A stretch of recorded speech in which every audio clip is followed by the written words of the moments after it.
পেছনে চাপতে দিও না, আরে পেছনে চাপতে দিও না, মানা করো।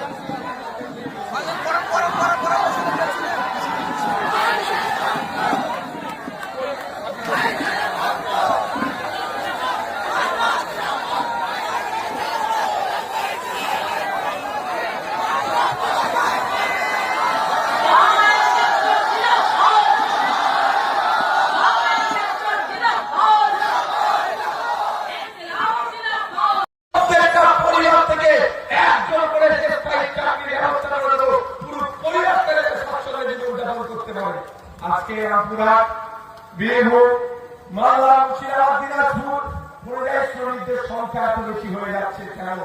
কলকারখানা নয়, ইন্ডাস্ট্রি নয়, এখানে কর্মসংস্থানের সে ব্যবস্থা নাই। আর কিছু কর্মসংস্থান থাকলেও সেখানে তার শ্রমের মূল্যায়ন হচ্ছে না। আমরা ঘোষণা দিচ্ছি, আপনারা যদি আমাদের সহযোগিতার হাতকে সমাপ্ত করে সহযোগিতাকে আমাদের মধ্যে রাখার দিকে দিকে কোনো জায়গা থেকে আমরা অসংগঠিত ক্ষেত্রে যারা আনস্কিল লেবার, যারা অদক্ষ, তাদের মিনিমাম 600 টাকা রোজের ব্যবস্থা আমরা করব।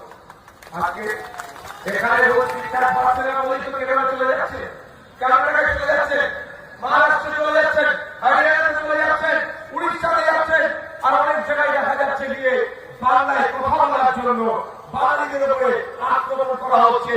শুধু আক্রমণ নয়, এই আমাদের বীরভূমের সোমনাথ দেবনাথকে খুন করে বাড়িতে পাঠানো হলো। এই ধরনের অনেক আছে অর্থনীতি স্বাধীন করলে অজস্র উদাহরণ আছে। কারণ এখানে প্রথম কথা কাজ নয়, দ্বিতীয় কথা কাজ থাকলেও কাজের মূল্যায়ন হচ্ছে না। আর আপনাদের বলবো, এই সুযোগ এসেছে, আপনার বাড়ির ছেলেটা, আপনার বাড়ির মেয়েটা, আপনার পিতা, আপনার পুত্র পরিযায়ী শ্রমিকের তকমা আছে, সেটাকে বন্ধ করার সুযোগ এসেছে। আমাদেরকে যদি সুযোগ দেন, আমরা পরিযায়ী শ্রমিকদেরকে আর পরিযায়ী তকমা নিয়ে ঢুকতে হবে না। পশ্চিম বাংলায় থাকবে, এলাকায় থাকবে, এখানে ইন্ডাস্ট্রি, এখানে